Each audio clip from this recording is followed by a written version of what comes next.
주일을 맞이했습니다. 여러분 가정 가운데 하나님의 은혜가 넘치기를 간절히 바랍니다. 오늘 우리에게 주신 하나님의 말씀은 마태복음 5장 43절부터 48절까지입니다. 제가 봉독하겠습니다.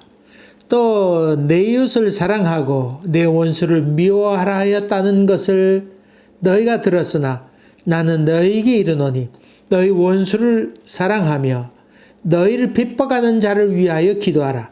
이같이 한즉 하늘에 계신 너희 아버지의 아들이 되리니 이는 하나님이 그 해를 악인과 선인에게 비추시며 비를 의로운 자와 불의한 자에게 내려주심이라. 너희가 너희를 사랑하는 자를 사랑하면 무슨 상이 있으리요? 세리도 이같이 아니하느냐? 또 너희가 너희 형제에게만 무난하면 남에게 더하는 것이 무엇이냐? 이방인들도 이같이 아니하느냐? 그러므로 하늘에 계신 너희 아버지의 온전하심과 같이 너희도 온전하라. 아멘.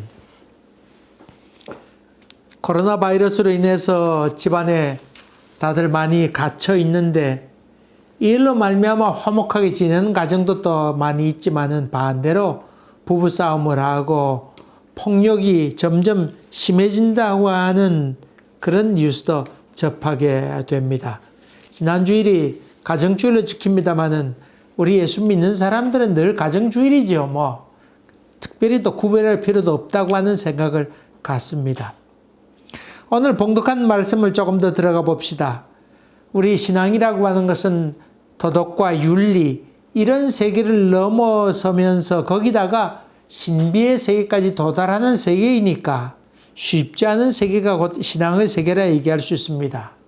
아마 정통과 이단의 차이라고 한다고 하면 이단의 세계나 사이비의 세계 이것은 상식이도 못 미치는 논리와 행동을 하기 때문에 그런 얘기를 하게 되는 것이죠. 그래서 사회적인 악을 행하게 되고 그렇지 않더라도 부당한 또 부정한 그런 논리로 미혹하게 하는 것이지요.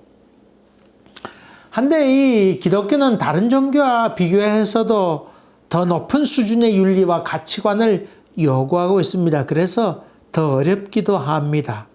특별히 산산수훈에 나와 있는 이 하나님의 말씀 또 예수님의 가르치심 이것은 참 지키기도 어렵습니다.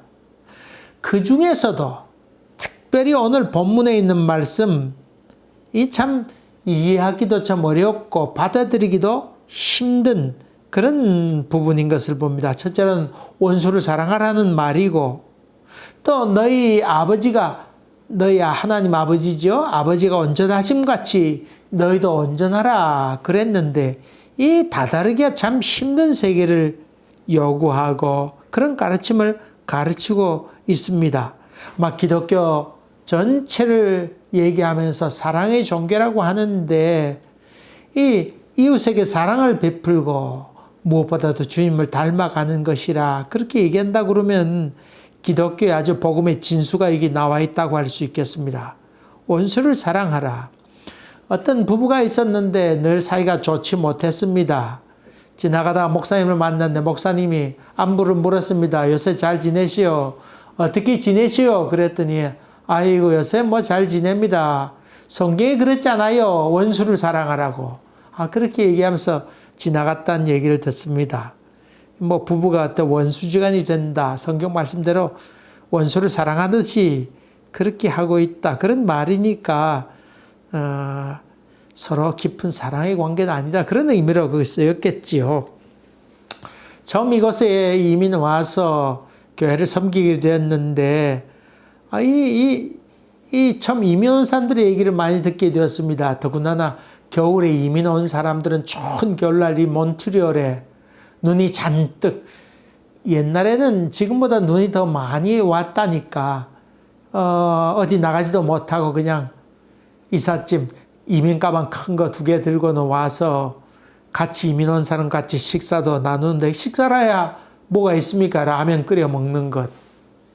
거기다 신문지 깔아놓고 아니면 라면 박스 깔아놓고는 라면을 먹고 기껏해야 여기 그 포도주를 사서 그나마 그걸 마시면서 서로 잔을 나누면서 눈물도 흐르기도 하고 괜히 왔나 싶기도 해서 여러 가지 서로 대화를 나누면서 우리 이 마음으로 평생 같이 이민 동지로 살아가자고 결심합니다마는 뭐 별것 아닌 일로 싸우게 되는데 그런 싸움으로 인해서 용서가 되지 못해서 떠나는 경우도 많이 있습니다.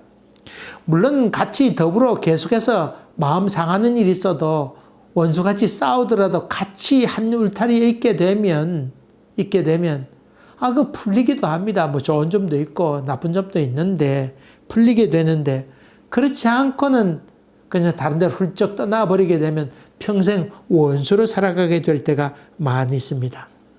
거기다가 자식 문제까지 거기에 끼어들게 되면 도저히 풀리지 않는 그런 아주 그 원수지간이 되고 말 때가 많이 있습니다.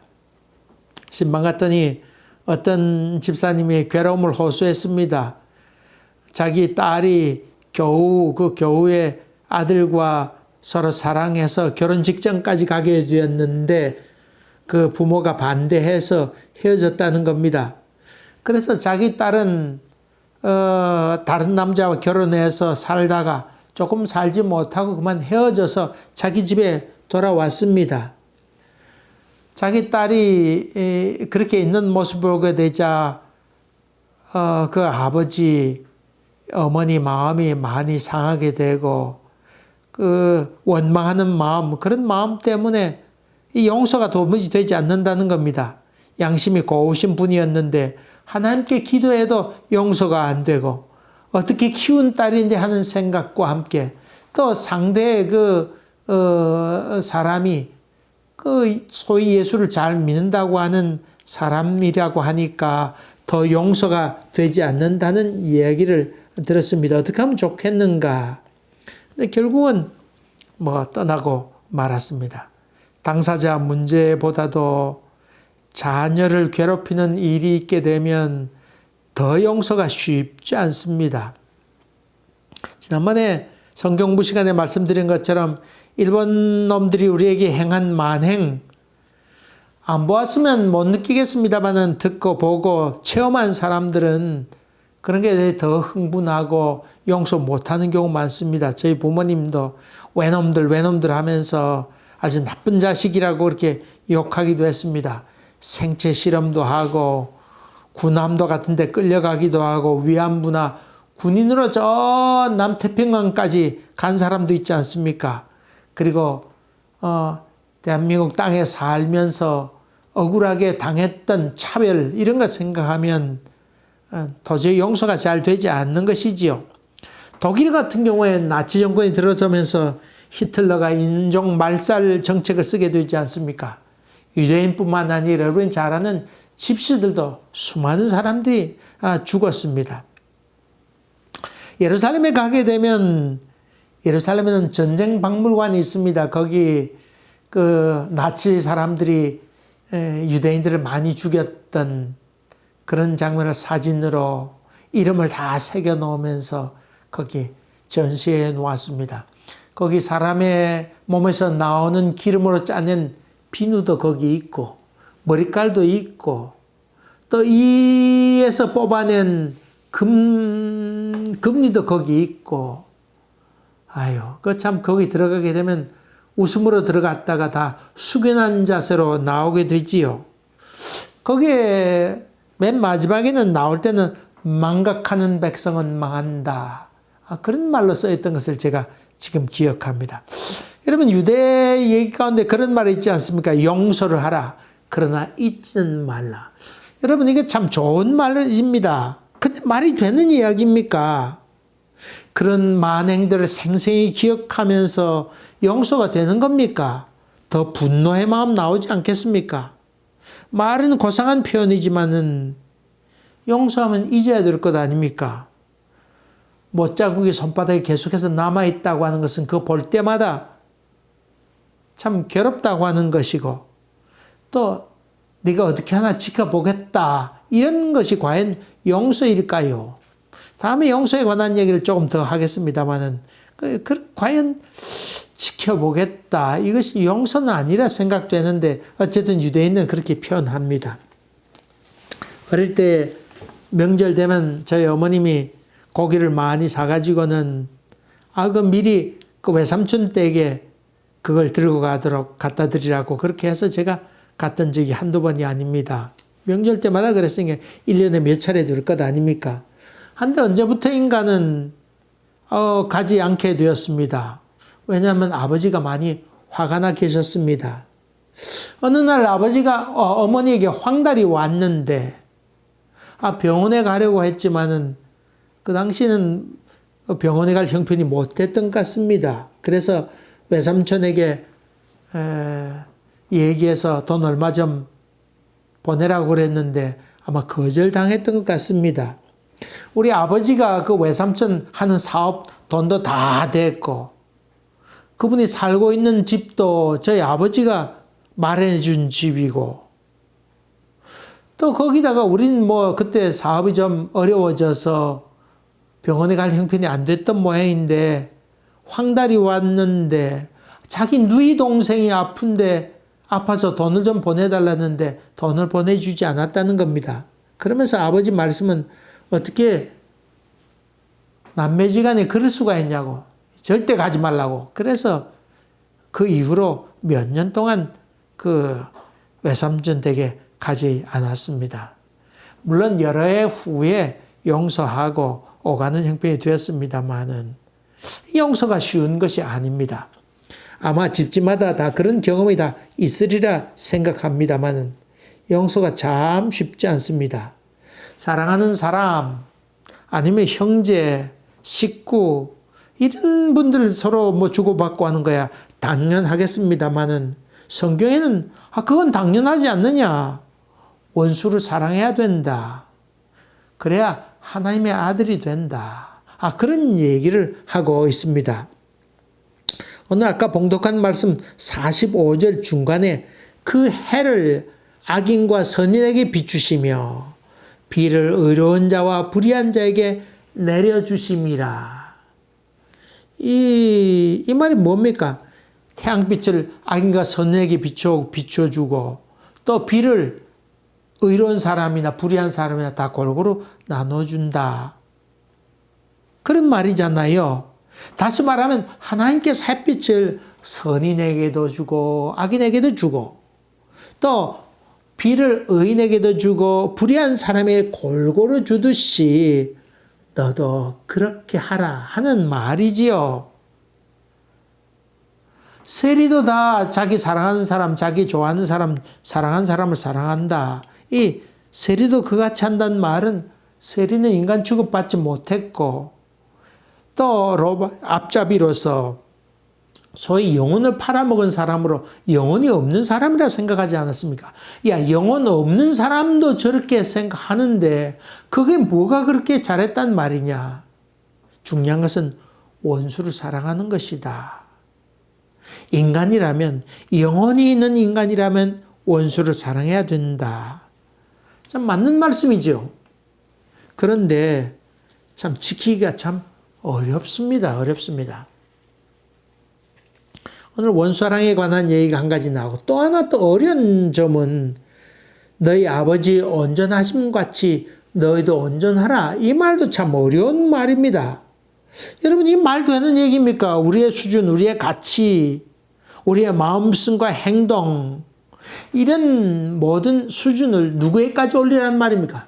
하나님에게까지 올리라고 하는 그런 말 아닙니까? 우리 인간인데 어떻게 하나님의 수준까지 올릴 수 있단 말입니까? 이거 참 어려운 말입니다. 귀한 말입니다만은 그러나 올리기가 참 어렵습니다. 세상에 빛을 남긴 사람들은 그런 수준을 보통 인간의 수준에서 많이 높인 사람, 얼마나 그것을 높였느냐에 따라서 참 세상에 빛을 남긴 사람 아니겠습니까? 밝게 비친 사람. 노예 제도가 통상적이었을 때 또 당연했을 때에 그 제도를 반대해서 생명을 바친 사람들 얼마나 많이 있습니까? 나치 정권에 항의해서 항거하면서 생명까지 바쳤던 보네포 같은 사람. 그래서 존경을 받는 것 아닙니까? 남아프리카 공화국에 있던 그 만델라 같은 경우도 보통 사람입니까? 그가 그 산 생활보다도 감옥에 지낸 시간이 더 길지 않았습니까? 해변가에 있는 감옥 보았더니 참 얼마나 어려웠을까. 고독한 생애를 지내왔을까. 그런 걸 볼 때 가슴이 뭉클해지게 됩니다. 민족을 위해서 총을 든 안중근 의사나 윤봉길 의사, 폭탄을 들었던 그 윤봉길 의사, 이런 사람들 보게 될 때에 참 보통 사람들이 범접하기 힘든 그런 수준의 단계를 걸었던 사람 아닙니까? 인도의 독립을 위해서 애썼던 비폭력을 실천에 옮겼던 간디 같은 사람도 그렇습니다. 저는 또 하나 생각하는데, 요즘 대한민국이 아주 가치가 높아져서 어느 나라건 태극기 보면 사람마다 다 감사하게 생각한다가는 보고를 많이 듣습니다. 그래서 전 세계 뉴스마다 대한민국의 뉴스가 자꾸 많이 퍼지고 있습니다. 모든 면에서 다 그런 면이 있는데, 그 밑바탕에는 저는 우리 기독교가 상당한 역할을 했다고 저는 믿습니다. 왜냐하면 그 선교사들이 아무도 가지 않을 때, 그때 외교 관계도 없을 당시에도 수많은 선교사들과 그의 가족들, 그의 자식들과 함께 그 오지에 가서 썩어지는 미랄이 되어서 저들의 모든 것들을 인식시키고 그렇게 큰 역할을 감당했기에, 생명을 바쳐서 그런 일을 감당했기에 국격이 올라가는 귀한 일의 바탕이 되지 않았나 하는 생각을 합니다. 참 대한민국의 가치 상승에 비료 같은 역할을 했다고 저는 그렇게 믿습니다. 참 자녀 교육한다고 하는 게 쉽지 않지요.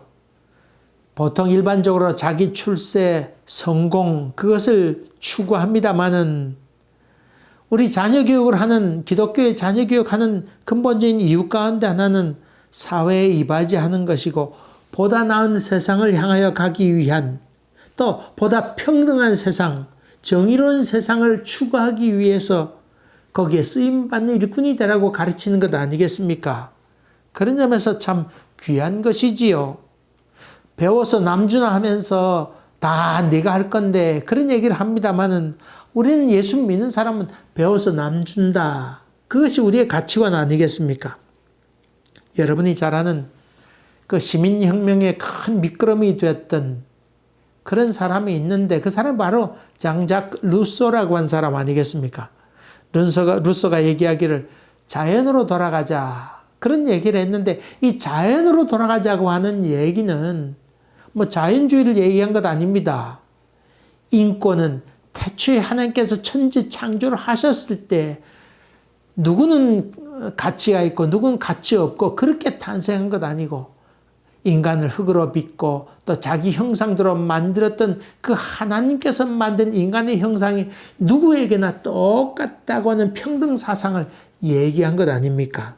이로 인해서 차별하지 않도록 하는 균등한 하나님의 창조 질서에 바로 들어서라고 하는 이야기가 바로 장작 루소의 이야기이기도 합니다. 그 아버지의 온전하심이라고 하는 것, 너희도 온전하라고 하는 것도 바로 그런 의미인데, 여기서 아버지의 온전하심이라고 하는 그런 의미는 하나님께서 우리 인간을 만드실 때 그 만드실 근본적인 목적이 있는 것 아닌가?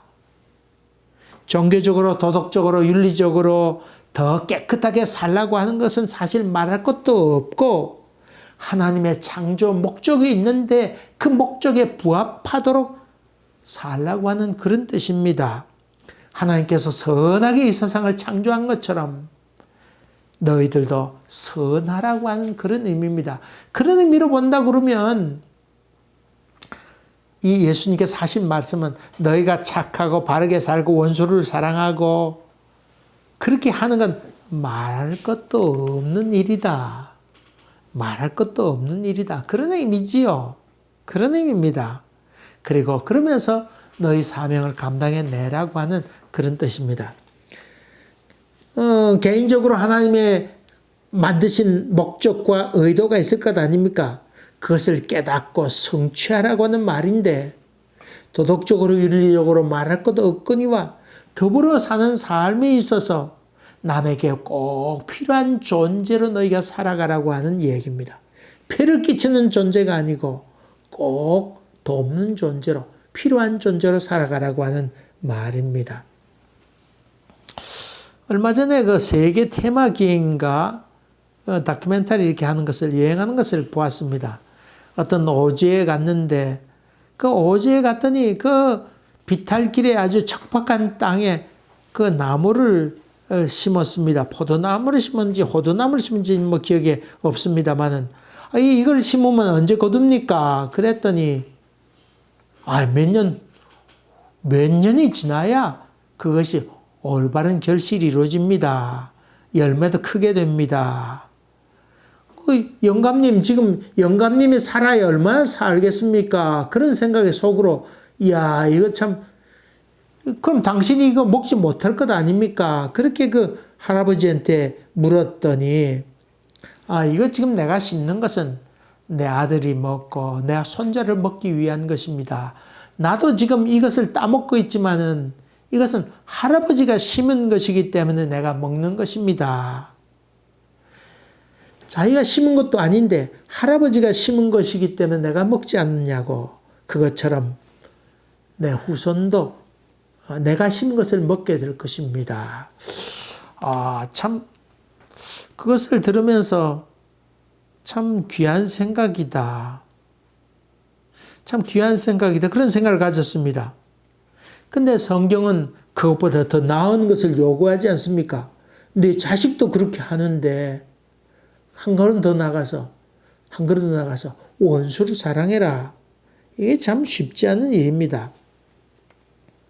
스피노자 얘기처럼 내일 종말이 온다 할지라도 오늘은 사과나무를 심겠다. 누가 따먹을지 모르는데도 사과나무를 심겠다. 뭐 자기 일 하겠다고 하는 그런 의미인데 이것도 참 귀한 가치관이고 아름다운 일이고, 아까 그 할아버지가 후손을 위해서 심는 것도 아름다운 일이고 감동적인 일이지만은 거기에 더 나아가서 예수님께서 하신 말씀은 원수를 사랑해라. 참 선한 의도는 이해하겠는데 실천이 참 쉽지 않습니다. 여러분 어떻습니까? 여러분 자녀가 이렇게 도시락을 갖고 학교에 갔다가 생활이 어려운 친구를 만나서 그 친구에게 샌드위치나 도시락을 주고는 자기는 먹지 않고 나는 괜찮아 그러면서 친구에게 줬다고 해봅시다. 집에 와서 허겁지겁 밥 먹는 애에게 너 점심 안 먹었냐 그랬더니 친구가 배고파고 자기 집에 엄마가 없어서 집에 갖고 와서 먹으라고 그랬다고. 그렇게 얘기했다 그러면 여러분 어때요? 참 마음으로 좀 귀하다 생각 같지만은 너도 먹고 해야지. 아마 그런 얘기 하지 않을까요? 남 돕는 일에 아주 앞장서고 받기를 전혀 바라지 않으면 부모의 걱정이 더 크지 않습니까? 이게 커서 어떻게 되겠는가? 이렇게 바보처럼 느껴지는 것이 현실의 삶이기도 합니다. 남이 잘 될 때 기뻐하는 걸 보면서 넌 안 뛰고 뭐 하냐고, 넌 안 가고 뭐 하냐고 그렇게 요구할 때도 많습니다. 얼마 전에 화제가 된 동영상이 있었죠. 릴레이 달리기 경주하는데 상대팀이 밥턴 터치할 때에 잘못 전달해서 그걸 땅에 떨어뜨렸습니다. 그래서 한참 뒤처졌습니다. 앞에 뛰던 그 친구가 자기 친구 오는 것을 기다렸다가 같이 달려갑니다.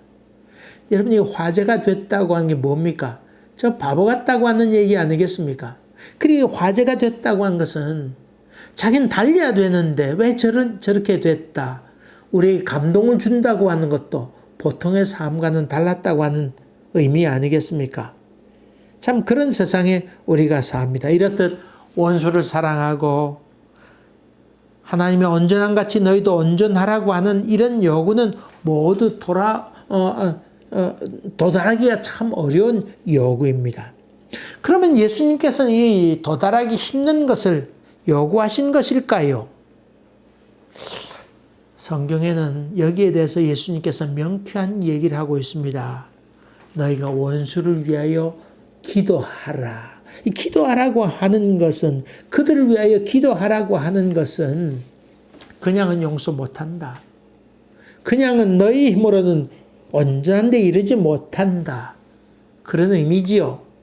그러면서 너희가 기도하면 원수도 사랑할 수 있다. 너희가 기도하면 하나님께서 원하는 뜻도 알게 되고, 너희를 맞는 목적도 알게 되고, 이웃사랑도 알게 되고, 내가 온전한 같이 너희도 온전함을 너희도 알게 된다. 다시 말하면 하나님께서 힘 주시면 가능하다고 하는 것을 여기서 이야기하고 있지요. 주님께서는 이것을 아시고 기도하라고 말씀하십니다. 여러분, 요한복음 21장에 그 부활한 예수님께서 베드로를 찾아오신 장면이 있지 않습니까? 너의 어린 양을 먹이라, 치라, 먹이라. 그런 얘기를 하게 됩니다. 종종 우리가 설교하면서 참 예수님도 무심하시지, 그냥 뭐 이런 얘기도 많이 하고, 배신한 베드로 그냥 와서 한 방 치고는 그냥 용서했다, 이렇게 얘기하면 될 텐데, 그 참 예수님도 참 마음 독하시다, 그런 얘기를 종종 할 때가 많이 있습니다. 예수님께서 옛날 과거를 기억하시면서, 야, 너 그땐 장담했지만은 이젠 그런 말 안 하겠지, 이런 심정으로 속으로 삼키면서 예수님께서 찾아오셔서 그에게 위탁을 하셨을까요? 아까 처음번에 얘기한 것처럼 용서하마 그러나 잊지 않는다 라는 마음이었을까요? 저는 그렇게 보지 않습니다. 성경을 읽으면서 다시금 보면서, 아니다, 예수의 마음은 이미 잘 정리되고 마음에는 큰 평강이 있어서 베드로를 있는 모습 그대로, 옛날에 배신했던 그대로, 배교했고 장담했던 그 모습 그대로 예수님께서는 그를 받아들이면서 이해하고 사랑하셨다 하는 생각을 갖게 됩니다. 그냥은 못 참습니다. 못 참습니다. 그러나 하늘을 향해서 창문을 열면 하나님의 새로운 공기를 공급해 주십니다. 종종 기도의 방법이 서툴러서 창문을 바르게 열지 못한 경우도 있지만은, 문이 바르게 열리면 생명이 우리 가운데 오게 됩니다. 오래전에 읽었던 글 가운데 그 아버지를 추억하며 쓴 그 나이 많이 든 어떤 편집장의 이야기를 기억합니다. 초등학교 때 시골에 살았는데 서크도 쓰다니 1년에 한 번씩 그 동네를 방문합니다. 그저 1년에 한 번 그것 보는 것이 그 어린 마음에 참 간절히 기다리는 것이고, 그 날짜를 날마다 손꼽아 세며 기다립니다. 아버지와 함께 손잡고 그 서커산이 왔을 때 멀리 걸어서 거기 도착하게 되고, 긴 줄을 서서 티켓을 사려고 합니다. 한데 그 바로 앞에 흑인이 있었는데 아버지와 함께 그 자녀들이 몇 명이 같이 함께 왔습니다. 매표소 직원 앞에 섰는데, 그 아버지가 그 가격을 이렇게 보더니, 돈이 부족했습니다. 안절부절합니다. 그렇게 해서 주머니 뒤져봐도 동전 몇 개밖에 나오지 않아서 안절부절하는데, 그러니까 그 자녀들도 어쩔 바를 모르고 있을 때, 이때 자기 아버지가 땅에 이렇게 자기 아버지 손에 쥐고 있던 동전을 땅에 떨어뜨리면서 그것을 주워다가 그 앞에 있는 흑인을 두드리는 겁니다. 아버지에게 뒤돌아보라고 이렇게 두드립니다. 그러면서, 여기 동전이 떨어졌군요. 이것 찾으시지요. 물론 그 일로 그 아버지와 자기는 그 서커스를 구경하지 못하고 아버지와 함께 손목 잡고는 그 긴 걸음을 침묵으로 자기 집에 돌아오게 됩니다. 이 아들이 어른이 되고 나서 나이 많아졌지만은 그때 아버지의 그 모습을 회상합니다. 그리고 평생 아버지를 존경하고 그리워합니다. 여러분, 신앙이 뭡니까? 고상한 것 아닐까요? 고상한 것.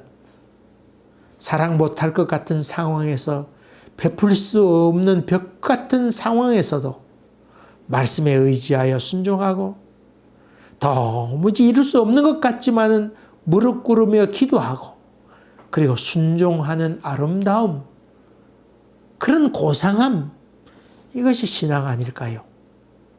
오늘 예수님께서 본문에게 우리에게 주신 말씀은 바로 그런 것입니다.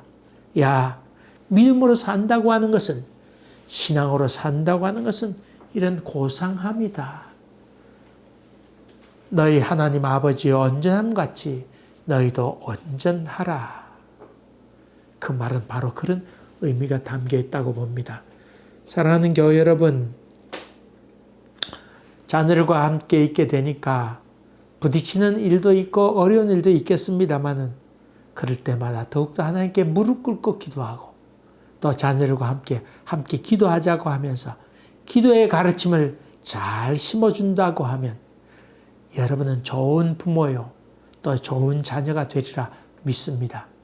이런 예수의 마음이 여러분 심령 가운데 충만하게 되기를 주의 이름으로 간절히 기원합니다. 기도하겠습니다. 은혜로우신 아버지 하나님, 우리의 사랑의 폭을 더욱더 넓혀갈 수 있도록 인도해 주시고 또 우리의 거룩함과 온전함이 더욱더 그리스도를 닮아갈 수 있도록 인도하여 주셔서 멀고 긴 신앙의 여정이지만은 가다 보면 어느새 주님을 닮아가는 줄 믿사오니 먼 훗날 주님 만났을 때 넌 참 날 닮았구나 하는 귀한 은혜의 음성을 듣는 저희들 되도록 은혜를 베풀어 주시옵소서. 예수님 이름으로 기도하옵나이다. 아멘. 아멘. 사랑하는 교회 여러분, 또 믿음으로 승리하시길 간절히 바랍니다. 감사합니다.